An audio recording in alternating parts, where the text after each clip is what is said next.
I have never wanted a movie to be over so badly in my life before watching this. But before I start criticizing the dried up husk of a sacred cow that is Star Wars, I feel obligated to state my history with the franchise. Because as we all know, only the real fans have stuck around up until now, and if you didn't grow up playing with lightsabers and thinking too much about Gimp Leia, then you aren't a real fan. So what relationship do I have with this titanic series? None. I could not give less of a shit about Star Wars. It never interested me as a child, and I was especially repulsed by those few kids on the playground who wore it on their sleeve how much they adored the movies and flew off the handle the instant you got the slightest of trivia details wrong. AT or AT-AT? I don't care. Jar Jar or Senator Binks? Makes no difference to me. The only memories I have of Star Wars from my childhood are the prize-giving scene from A New Hope and something about Anakin slicing a bedworms or something. Point being, I have been extremely detached from this series for my whole life. The first Star Wars movie I ever saw in cinemas was Rogue One, which I only saw at all because I was out with my cousin and there was nothing else to watch. Thankfully it wasn't so bad. In any case, the past few years have seen Star Wars be thrust into the spotlight for the myriad controversy surrounding the sequel trilogy, The Force Awakens, The Last Jedi, and now The Rise of Skywalker. These movies have sparked endless discussions on writing quality, the nature of subjectivity and objectivity, and Disney's addiction to recycling old IPs to milk audiences for their nostalgia. And that is what brought me into the mix. The only reason I bothered to see Episode 9 in cinemas was because I wanted to hop on the Star Wars criticism bandwagon, which is incidentally also the Star Wars Memorial train crash. I was sucked into the discussion when I got tired of being out of the loop on the topic of Star Wars. For months I listened to critics I admire verbally vivisect The Last Jedi until I decided to watch it for myself to make up my own mind on the subject. So I watched episodes 7 and 8 in the span of a weekend and came out of the experience enlightened. You often hear or read about what not to do when crafting a narrative, but it is beyond helpful to actually see those storytelling mistakes be put on display in a high-budget feature-length film. I have learned so much from criticism of the Star Wars sequels that I probably have them to thank for a lot of the substance of the arguments I make in my videos. JJ, Ryan, I owe you one. Following those, I watched the original trilogy over the course of a few months and was pleasantly surprised with The Empire Strikes Back. I found it to be an extremely compelling watch and absolutely loved every minute on Dagobah. But beyond my appreciation of Episode 5, I don't think there's anything super special about the OT. They are creative and heartfelt sci-fi movies, and I can totally see why they've become so iconic, but I wouldn't consider them masterpieces by any stretch of the imagination. They are gripping, thrilling stories, but I can confidently assert that the IP is being upheld by nostalgia and overwhelming marketing more so than the film's own merits. I think it's quite clear that Star Wars' staying power comes from corporations seeking to exploit fans rather than the movie's intrinsic qualities, but that's not to say the OT isn't good. It is. And don't worry about me tearing apart the prequels because I haven't seen them. The Rise of Skywalker opens with the Lucasfilms logo, and despite having no attachment to George Lucas or his work, my gag reflex was triggered on behalf of people who actually gave a shit about this franchise and would be disappointed with what Disney turned it into. The opening scene shows Kylo battling a faceless horde of enemies with skill and grit. I couldn't help but be amazed at his performance in this fight. He was taking on multiple attackers simultaneously and came out of the ordeal with little more than a stiff jaw. It's incredible how skilled of a fighter Kylo is when he's not up against Rey. This whole trilogy is testament to how pathetic of a villain he is, so naturally JJ thought it necessary to establish Kylo's combat prowess as early as possible so that we'd forget about the fact that he's never beaten an untrained scavenger in a duel. Although that's not really a fair matchup considering Rey has reality warping powers, which is consistent across the sequels. In TFA, she masterfully pilots the Millennium Falcon and uses force powers with no prior training or experience. In TLJ, she makes a knife disappear out of an enemy's hands, saving her life. And in this movie, the events and rules of the universe mold themselves around what she needs to happen, as though she commands the ancient forgotten power of force contrivance. So it's honestly not even fair to berate Kylo for losing to her, she's basically God. Anyway, Kylo killed all those dudes to get a compass, just sitting on a pedestal in the middle of a forest. The compass takes him to the extremely hard to find planet of Exegol, new home of Emperor Palpatine. Boom, big reveal, Palpatine is alive and running a massive war effort under the planet's surface, with clones of Snoke and Star Destroyers capable of destroying planets. Now, I'm no expert on Star Wars, but just from a writing perspective,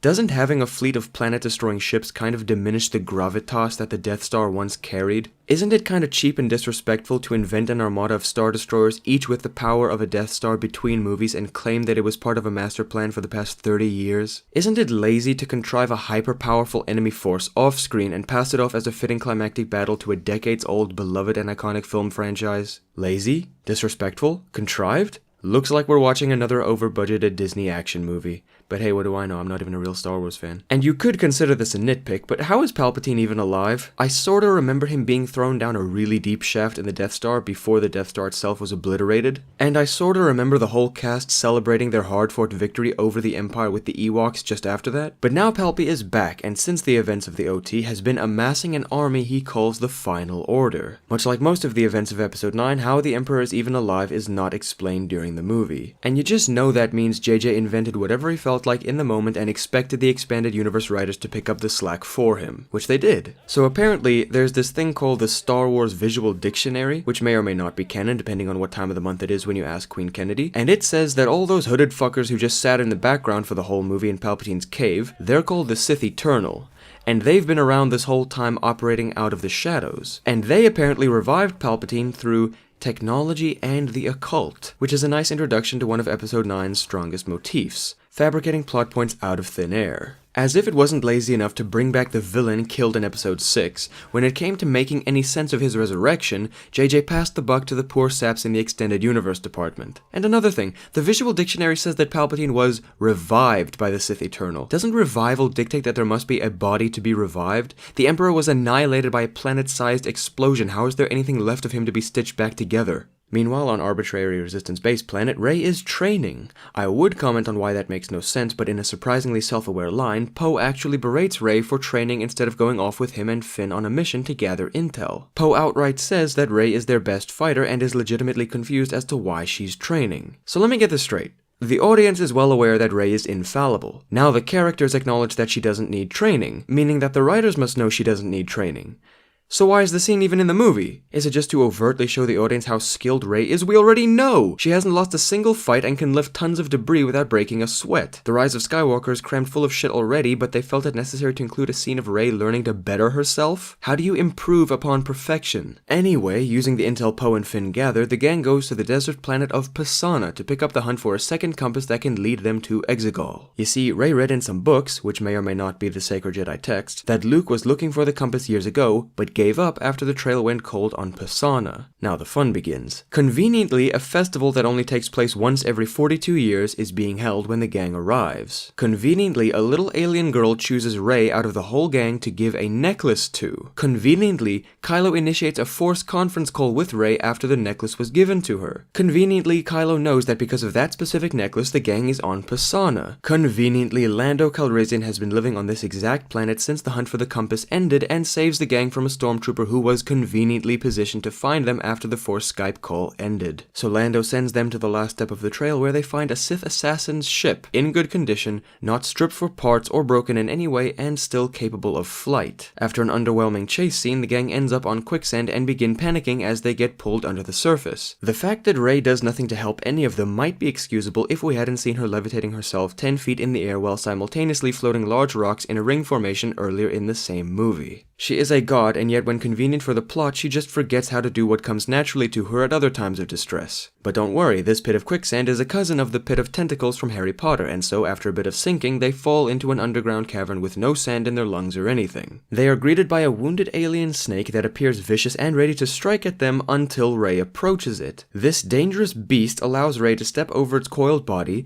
lay her hands on its open wound, and heal it? She touches the wound and it just starts repairing. The snake leaves and Finn asks what just happened. So Rey tells us that she transferred a portion of her life force to the snake, effectively introducing force healing into canon. Now, I have a very poor knowledge of Star Wars history and trivia, but from my perspective, these movies feature a lot of characters getting mortally wounded. To the best of my knowledge, chopped off limbs are commonplace in this universe. Would this skill not have been useful in every other Star Wars movie to date? How has nobody used this ability before? If nobody knew how to force heal, then who taught Rey how to do it? The implication is that Rey is such a talented Jedi that she either discovered force healing on the spot or invented this ability for the express purpose of healing a wild animal. If God isn't an accurate comparison, then Jesus most certainly is. Conveniently, they find the corpse of the Sith assassin, Mr. Ouchie, right there beside where they fell. Because, as we all know, if Luke searched for this guy but came up with nothing, it only makes sense that Rey would find him by accident. She senses something in the sand and finds a mysterious dagger with ancient Sith writing inscribed on it. But they can't just read the inscription now, because their only translator droid is forbidden from translating the Sith language. How fitting is it that the British droid is the one with asinine speech restrictions? Forget about the fact that he can read and even understand the instructions on the dagger. Forget about the fact that he could tell the gang where to go without breaking any bylaws. He's forbidden from translating Space Nazi, JJ currently beating out Ryan for most virtuous character writing. This means that all this effort wasn't to find the compass leading to Exegol, it was to get this dagger, which will require C-3PO getting a factory reset in order to translate the inscriptions,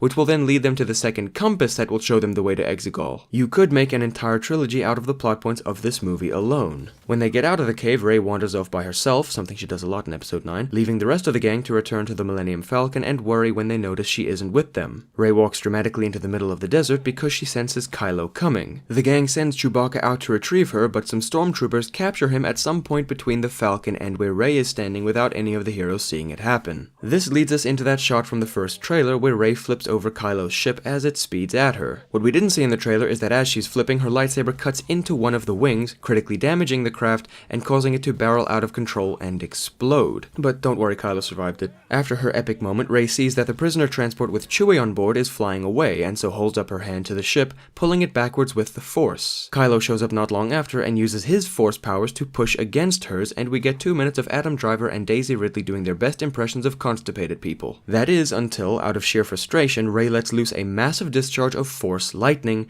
destroying the transport. In the cinema, I couldn't help but believe that Chewie was actually dead at this point because of how true this moment was to Disney's trend of unceremoniously killing off beloved OT characters. But don't worry, he was on a different transport that got away off screen. And for some reason, at the time Chewie was told to go get Rey, he was carrying the dagger, meaning that the First Order now have the clue to the only other compass as far as we know. I mean, it's kinda silly that there'd only be 2, but hey, I'm not a real Star Wars fan, so. The gang is forced to escape on Mr. Ouchie's ship and travels to Kijima, where Poe believes they can reboot C-3PO so that he can translate the inscription for them. It turns out losing the dagger was inconsequential because 3PO memorized the inscription as soon as he laid eyes on it. When they arrive on Kijima, they are caught off guard by Poe's old friends, and after Rey kicks 7 shades of shit out of them, one of them says to her, "You know, I like you. You're cool," despite passionately telling Poe how furious she was at him seconds earlier. Rey actually has the ability to alter people's mood with her mere presence. The gang gets acquainted with this new batch of forgettable characters and reset 3PO, effectively wiping his memories of all the events from his creation till now. But don't worry,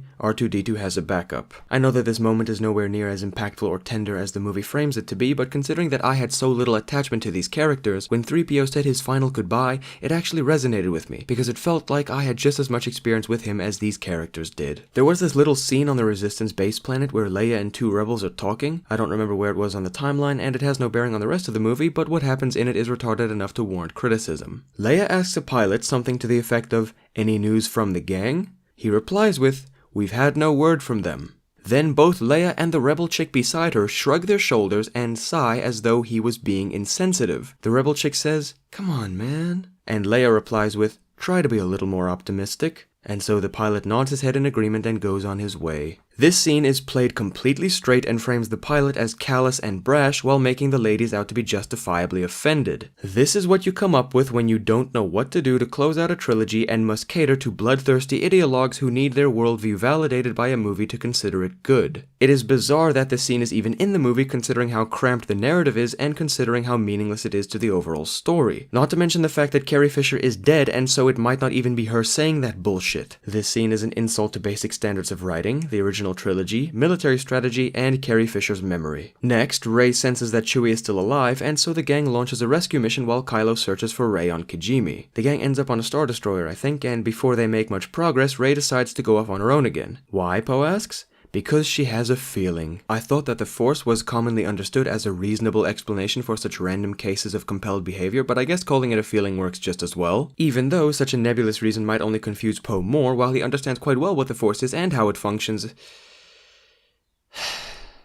So Rey retrieves the dagger from Kylo's personal quarters and Poe and Finn get captured. As Rey makes contact with the dagger, she gets visions of Mr. Ouchie using it to kill her parents, and immediately after that, Kylo starts a Skype call with her from Kijima. Rey inquires as to why a Sith assassin would want to kill her parents if they were nobodies, as Kylo explicitly said in TLJ. So Kylo clarifies by saying, with a straight face, that he didn't lie about her parents and that she is the granddaughter of Emperor Palpatine. Palpatine wanted to groom baby Rey to be a Sith or something, and so sent Mr. Ouchie to retrieve her, her, but her parents didn't want that for Rey and so left her on Jakku to be a junk trader for the rest of her life. Besides the fact that this retconning is obviously because of the change of directors between movies, it does help to inform all the instances of Rey kicking Kylo's ass. It's not his fault for losing every duel with her. She's a Palpatine, and Kylo ostensibly knew that as far back as TLJ. So if Kylo knew that she was Palpy's granddaughter, then Snoke probably knew too. But then again, that might make too much sense for this universe. But if Snoke knew Rey's heritage, then why did he give Kylo such a hard time for repeatedly losing to her?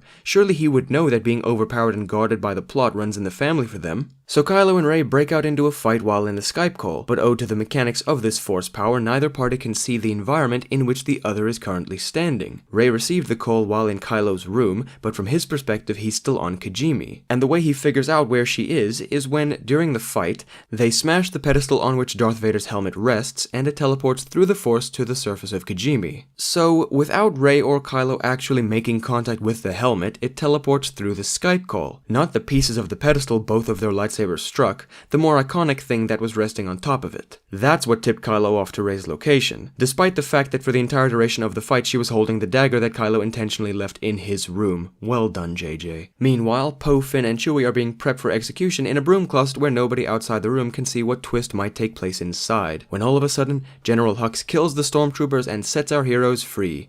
It turns out, he was the mole who leaked the intel at the beginning of the movie. What a massive character development. This revelation is further developed when in his very next scene Hux's betrayal is discovered and he is killed on the spot, meaning that his entire purpose in this trilogy amounted to being plot armor for Poe, Finn, and Chewie. When they asked him why he even defected, he outright states that he doesn't care about their mission and that he only wants Kylo dead, and yet his most significant act as a spy in this movie was leaking the intel that eventually leads to the Resistance overcoming the Final Order. Next, the gang crash lands the Falcon on Kef Bir. Why did they crash land? I don't know. I guess I missed the throwaway line where they explained that the Falcon's landing gear was non-operational and that it is no longer capable of fucking hovering long enough to drop people off. This planet in the Endor system is where the inscriptions on the dagger led them, and would you look at that, it's home to wreckage of the Death Star. So not only did Palpy somehow survive its explosion, but so did significant portions of the Death Star itself, like big enough pieces to create metallic cliffs and canyons within. And now is where the series of farcical fetch quests really shits the bed. Rey looks out over the treacherous waters at the Death Star ruins,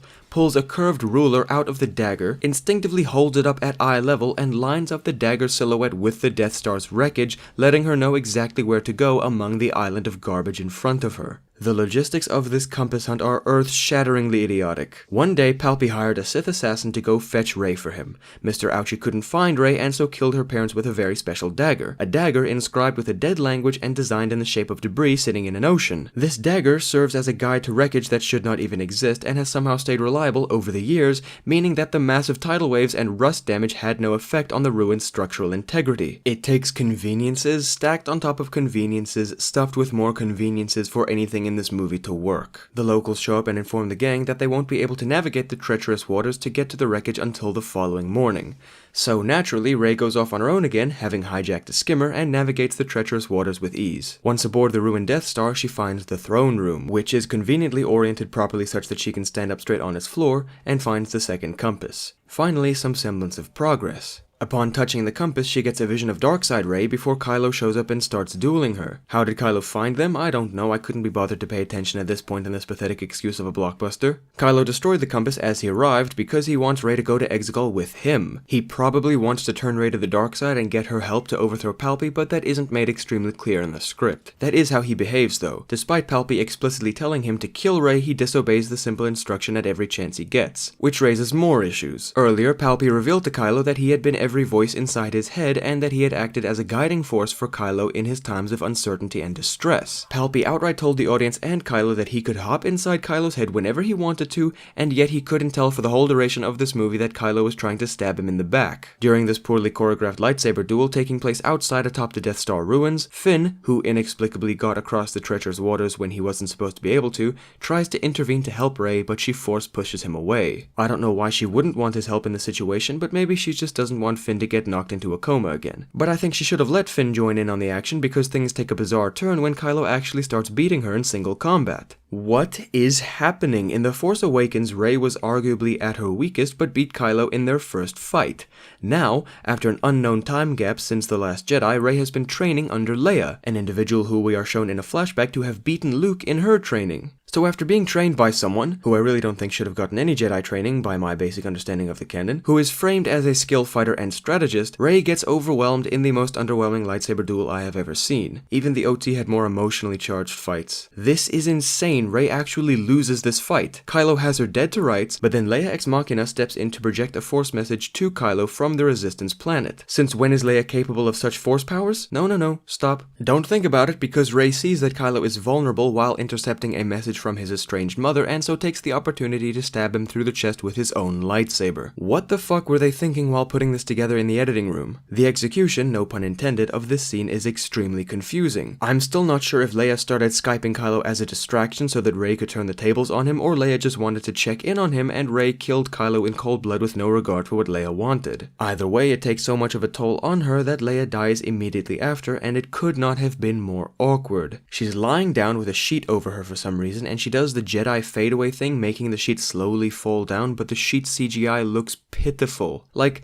this is both a goodbye to Carrie Fisher and Leia, and they skimped on the CG budget for this shot in particular. Anyway, Rey holds Kylo as he's dying from her cheap shot, which he seems fine with, by the way, and she force heals him. Wow. That really came out of left field. Let's do a quick tally of people whose entire characters are retconned by this movie. Hux, Chewie, C-3PO, Zori Bliss, but I'm definitely not going to talk about that character, Lando, Palpatine, and in just a minute, Kylo too. Rey leaves a fatigued Kylo sitting atop the Death Star ruins with mountain-sized waves crashing around him, abandons her team once again, steals Kylo's ship, and leaves for Ahch-To, the planet on which Luke exiled himself. Remember, the one with the porgs? Anyway, she's moping on Ahch-To for all of 5 minutes before Luke's Force Ghost shows up to tell her to go put a stop to Palpatine and bestows upon her Leia's lightsaber. Of course that's enough motivation because a real Jedi wouldn't give up. And because Rey burned Kylo's ship the moment she arrived, Luke is kind enough to gift her his ship. You know, that old waterlogged one that's been decommissioned for decades but still we're still only in Act 2.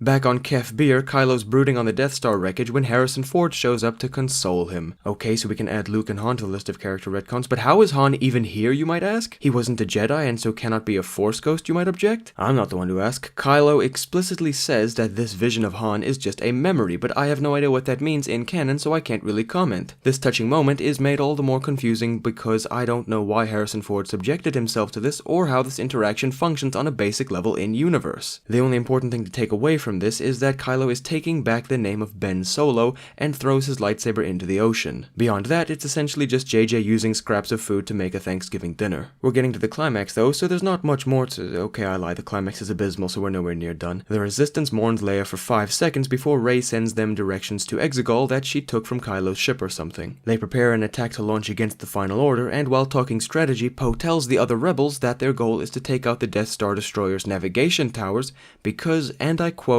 they don't know which way is up out there. This is allegedly because of gravity wells or dynamic atmosphere or something, but it just doesn't make a lick of sense. The movie's telling us that the Final Order's fleet can't tell which way is up, while each ship is hovering adjacent to other ships and they are all oriented the same way. For fuck's sake, Palpy lifted them out of the ground to get to that point. They had to move upwards to get where they are now, so as long as they've stayed in formation since then, they should be able to tell where the fuck they are in relation to the ground below them and space above them. What's their excuse, that it's cloudy so they have low visibility? If that's the case, then how did that lone Death Star Destroyer get out to blow up Kijimi? Oh yeah, Kijimi's destroyed now, by the way, but don't fret, it had no impact on the plot. During the climactic battle, the Resistance puts most of their resources into destroying the Death Star Destroyer's nav tower, of which there are only 2. So when the Final Order sees that the rebels are going after one, they deactivate it and activate another one. Finn assures the other rebels that the new nav tower is on General Pryde's ship. When asked how he could possibly know that, he answers with a feeling.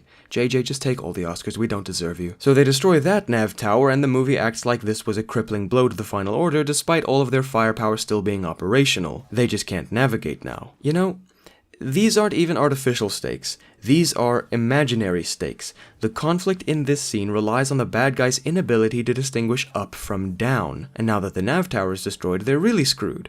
Except, why not just reactivate the first nav tower? That one wasn't touched. Why not just write a decent script? It must be easier than actively self-sabotaging your movie. Anyway, while that battle is happening in the air, Rey confronts Palpy in his underground lair. Kylo shows up to join her, but he gets intercepted by the Knights of Ren, who somehow didn't stop Rey when she came in. Kylo entered the scene with a blaster, making sure to fire several times for good measure, but when the Knights of Ren engage him, the blaster is gone. Just like the knife in TLJ, it just disappeared. Rey, sensing that Kylo's in trouble, force teleports her lightsaber to him and pulls out Leia's lightsaber for herself. Kylo outmatches the Knights of Ren and joins Rey to confront Palpatine for the last time. Palpy was planning on letting Rey kill him so that his life force would be transferred into her, thereby making him more powerful or something. But the moment Kylo and Rey stand together against him, he notices that they are a Force dyad, a super powerful ethereal bond that only occurs once every 3.5 plot contrivances. Now that he knows they're a dyad, Palpy sucks the life force from both of them, making him strong enough to shoot Force lightning up into Exegol's atmosphere, destroying the Resistance's ships, except for the ones with main characters on board, of course. Kylo attempts to challenge Palpy, but gets thrown down a foggy hole, meaning he's definitely dead this time. Shocker, now Rey is the only one left who can save the Resistance and the galaxy from the dastardly Final Order. She hears the voices of past Jedi in her head and summons their collective strength to take on Palpatine. Of all the underwhelming and anticlimactic things that could happen in the climax of the sequel trilogy and the Skywalker saga, they chose to go with Rey walking towards Palpatine while deflecting his Force lightning. For a moment she appears to struggle, but then pulls out a second lightsaber and continues to gain ground on Palpy. His Force lightning then begins backfiring on him, melting his face and obliterating him entirely,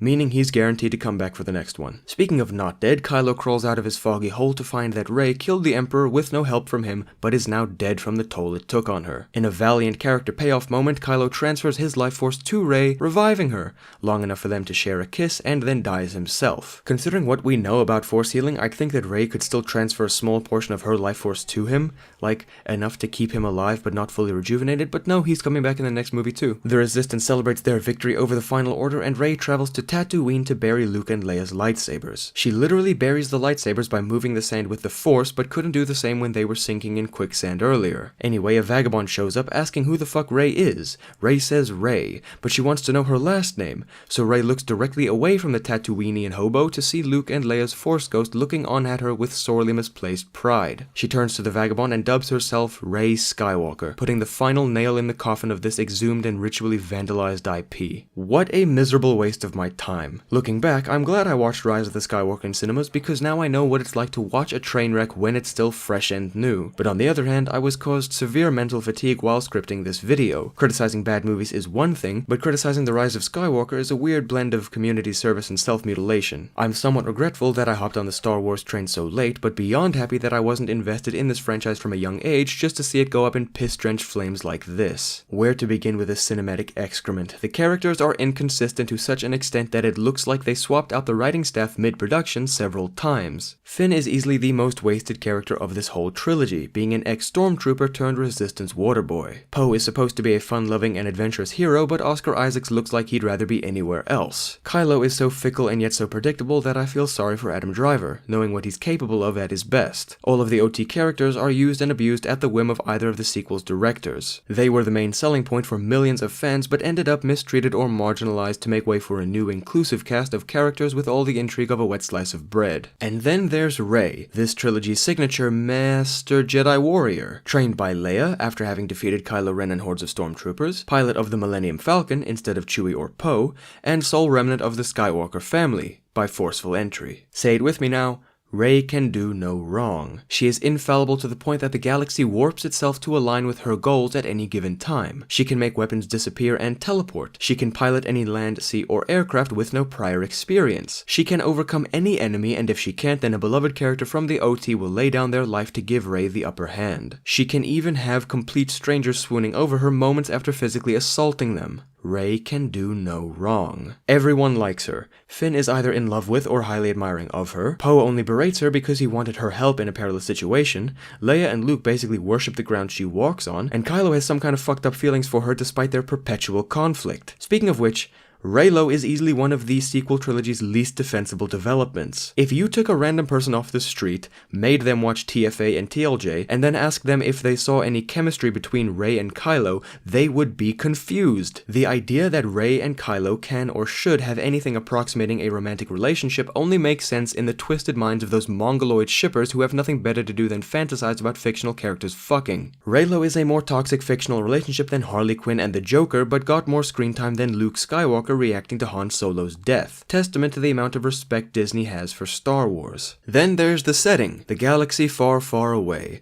a place so vast and mysterious that it has an entire cordoned off area known as the Unknown Regions, which is only ever used to explain how the antagonists built up their militant forces without the Resistance knowing about it. A place with such a deep and fascinating history that the story of Luke's defeat of Emperor Palpatine could be reduced to mythology within a single generation. A fictional world so well thought out that the writers need supplementary media to explain the most basic but also ridiculous of plot points. A galaxy so large and full of potential in which all the most important players are relatives. The Skywalker saga basically reads like a drawn-out sci-fi family feud at this point. But let's not forget the plot. The execrable attempt to repair Rian Johnson's mess of a sequel that simultaneously has to serve as a cathartic end to the Star Wars franchise. A plot that seems less of an attempted conclusion to a decade-spanning cultural phenomenon and more of a middle finger from J.J. Abrams to Rian Johnson. The Rise of Skywalker almost acts as a compilation of retcons and corrections of what Rian Johnson did in TLJ, which in itself did stray away from what JJ established in TFA. Almost as if the sequel trilogy is just these two directors playing tug-of-war with millions of people's sacred IP. Which raises a totally irrelevant but still interesting question.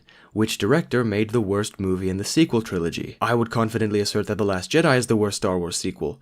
I can totally see how some people would choose The Rise of Skywalker over it, but I would have some trouble seeing how people could say that The Force Awakens is the worst. I wouldn't argue for its merits, but I think it's the most defensible of the three. I'm going with TLJ, and I made that decision pretty quickly after having watched episode 9. I think there is a noticeable difference in style and execution between Rian and JJ. All three movies are bad, but that word just isn't descriptive enough for what these directors accomplished. Whereas JJ's Star Wars movies are a mediocre type of bad, Rian's movie is an egregiously heinous type of bad. From the identity politics to Luke's character assassination, I think there's too much there for TLJ not to be considered the worst. And episode 9, while offensive in all its own ways, is just kind of more pathetic than egregious. But maybe this is all for the best. In my experience at least, Star Wars was never a series of films. It was a brand to which quote-unquote nerds attached themselves for the community and inflated ego that came along with calling oneself a fan. You don't like Star Wars for the movies, no. You like Star Wars for the ability to lord your not-so-exclusive club membership over people who couldn't care less. Seriously, I don't care that he's a senator now. Jar Jar was and always will be a joke. I'll call him what I want to. That's how it used to be, at least. I don't think it's wrong to say that Star Wars is at its most divisive point in its history and media now, more so than when the prequels released even. Again, I'm not a fan of the franchise, and the only reason I covered this movie at all was for some closure to what helped me get into YouTube in the first place. I look at the original trilogy as an iconic and thoroughly enjoyable series of films, not as anything worthy of spending inordinate amounts of money buying merchandise for or defending as though my identity depends on the merits of the movies. But the sequels, as far as I'm concerned, are over-budgeted, overhyped, soulless products that thrive on the fans' delusions that the people behind the scenes care about them. And I think, this is just a hot take but hear me out,